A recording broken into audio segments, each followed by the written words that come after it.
Hi guys, I'm just gonna show you guys how to bandage a cat's foot, either if they got a cut, if they got stabbed with some glass, or if they just hurt their paw, it was bleeding, it's swollen.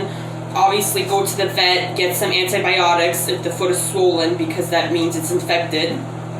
So it's a little tricky to do it yourself, but all you have to do is just get a big towel, and when your cat is sitting somewhere, come behind them with the towel and just grab them and wrap them right into the towel. And then I like to put my cat on their back, but it depends on your cat. So you should know your cat well. Like, will they do better, on their feet or on their back, or maybe like on their side? So this is the best position for her. This is the way she will move the less. So I wrapped everything very tight. And the only foot that I'm letting out is the foot that was hurt, that was bleeding. So you hold them by their neck, make sure they're nice and stable. Pretty much it's like a holding a baby, very stable. Wrap them very, very tight. And then with one hand, make sure they stay wrapped very tight.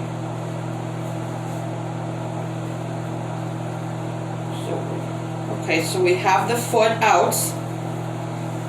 I have all my little supplies just ready here right on the bathtub. So what we need to do, because her cuts are right in the middle of her fingers, I'm going to take a gauze and put the gauze kind of like a glove right around the fingers, and then put band-aids around that so they stay nice and stable. So this is like the little gauze, just simple gauze. And it's gonna go, so keep holding her very tight, kind of with your hand right by the neck, by the throat, not hard, but just, and then you grab the paw just like that. Take your big, huge band-aid, and then you're gonna wrap that right around nice and tight to hold the gauze. She's getting kind of feisty. No. Keep holding it. See how I'm holding her with this arm and the towel to make sure she doesn't get unwrapped? Okay, good girl. That's a good girl. So the first part is done, the most important. The gauze is on there, just like that, boom, like a glove, with the first band-aid securing it. You don't want to put the band-aid on right on the fur without the gauze, because then the fur is going to get ripped off. So that's not a good situation. So you definitely want the gauze there, wrapping the wound. The band-aid should not touch the wound, because it's going to rip the hairs off and just make the bleeding worse. So you do the gauze, boom, then the big band-aid. Then I'm going to put another big band-aid, because cats keep licking. She's going to keep licking this area until it falls off. I mean, mine usually lasts a day or two, but it just depends. If your cat keeps licking it, it's going to fall off. You can put one of those blow-up little cushions on their necks so they don't lick it if you want. So I'm putting the second big band-aid on, nice and tight. I mean, not too tight. You don't want to cut their circulation off. So just nice and snug. Okay, boom. We have two big band-aids, nice and tight. The gauze is still there. Boom. Good job. Okay, then I have this from the vet's office. It's like a little sleeve, tight little sleeve, so that will kind of help everything stay on. So we'll do that. I do have like the wrap tape stuff, but honestly she just rips it right off or licks it off. This one stays at least a day usually, or a few hours until she rips it off. Okay, boom. Sleeve is on. Good girl. So gauze on, big band-aids on, sleeve on. And then if you want, what you can do is put some tape around it, which once again she'll probably rip or lick off. That's just how it is.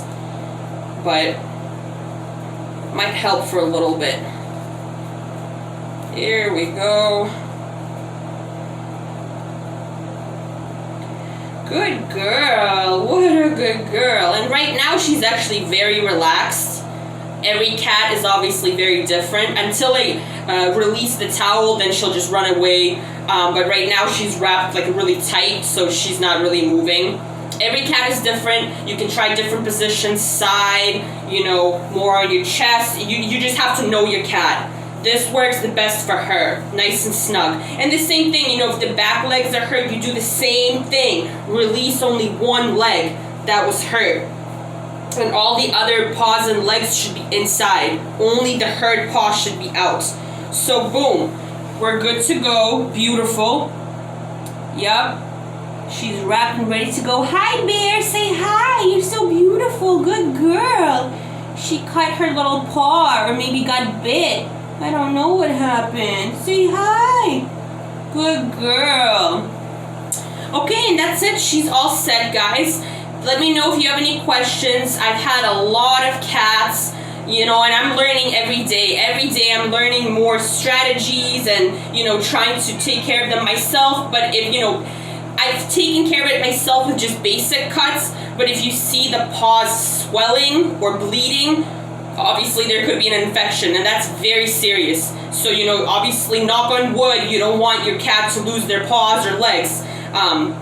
So make sure go to the go to the vet, get some antibiotics, definitely some antibiotics, and then you can wrap at home yourself. You know, 1 or 2 weeks of wrapping and the wound should heal. Okay, so let me know if you have any questions. Bear, say bye. Say bye, Bear. Bye, guys.